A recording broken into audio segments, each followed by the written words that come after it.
Selamat datang dan kembali lagi di BT Channel.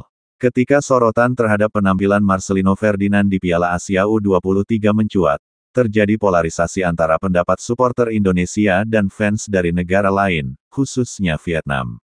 Marcelino, mantan wonderkid Persebaya Surabaya, menjadi pusat perhatian setelah beberapa aksinya yang dianggap egois di lapangan, terutama dalam pertandingan melawan Irak U23. Suporter timnas Indonesia U23 merasa kecewa dengan penampilan Marcelino yang dinilai kurang tepat dalam mengambil keputusan.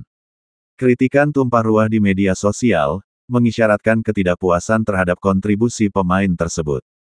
Namun, di tengah banjir kritik dari suporter Indonesia, muncul suara dukungan tak terduga dari fans Vietnam.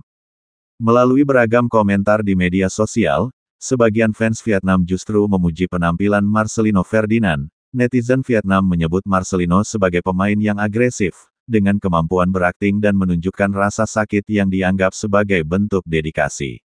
Mereka menggambarkan situasi di lapangan seperti adegan dalam film Karate Kid, di mana pemain Indonesia dianggap berperan seperti guru dan murid, saling memuji saat menang dan menyalahkan saat kalah. Pemain nomor 7 Indonesia ini merupakan pemain yang sangat agresif. Dia sedikit berakting dan menunjukkan rasa sakit, tulis netizen Vietnam.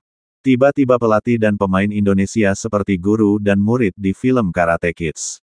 Kalau menang kita saling memuji dan kalau kalah kita saling menyalahkan, tulis netizen Vietnam lainnya. Kemenangan adalah raja, kekalahan adalah kutukan, jelas menderita, tulis netizen Vietnam.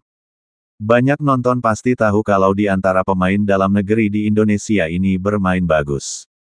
Kalau bagi fans Indonesia tak perlu dikatakan kalau menang, tapi kalau kalah kutukan dari pemain hingga pelatih. Pelatih sebelumnya juga dikutuk, tulis netizen Vietnam.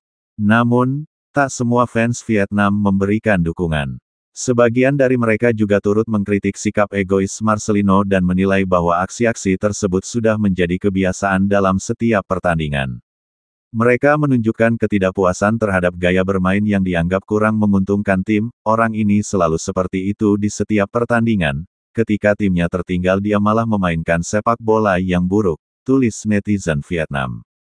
Di Vietnam jika Anda mengatakan status Marcelino Ferdinand, ini sepak bola Anda akan berakhir, tulis netizen Vietnam.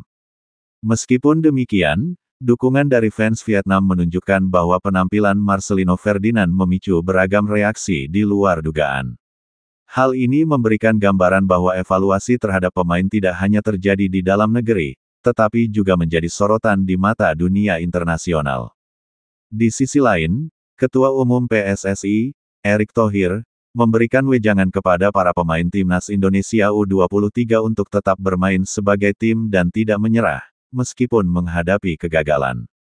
Ia menekankan pentingnya semangat juang dan kerja sama dalam mencapai tujuan bersama.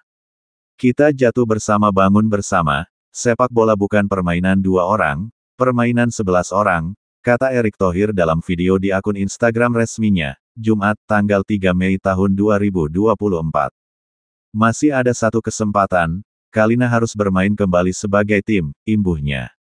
Jerih payah kalian sudah habis-habisan, satu game lagi kalian give up, jangan, kalian akan menyesal seumur hidup, tegas Erick. Meskipun kalah dalam pertandingan melawan Irak U23, timnas Indonesia U23 masih memiliki satu kesempatan untuk melenggang ke Olimpiade Paris. Pertandingan berikutnya melawan Guinea akan menentukan nasib mereka. Erick Thohir menegaskan bahwa semua momen harus dimanfaatkan dengan baik, agar timnas Indonesia U23 bisa mencatatkan sejarah setelah absen selama 68 tahun. Mantan wonderkid Persebaya Surabaya, Marcelino Ferdinand, harus menerima kritik pedas dari supporter timnas Indonesia U23, namun ia juga mendapatkan dukungan tak terduga dari fans Vietnam. Ini menjadi cerminan bahwa dunia sepak bola tidak hanya tentang prestasi di lapangan, tetapi juga tentang dinamika dan interaksi antara supporter dari berbagai negara. Bagaimana menurut Sobat BT semua tentang hal ini? Silahkan beri komentar dan sarannya. Terima kasih.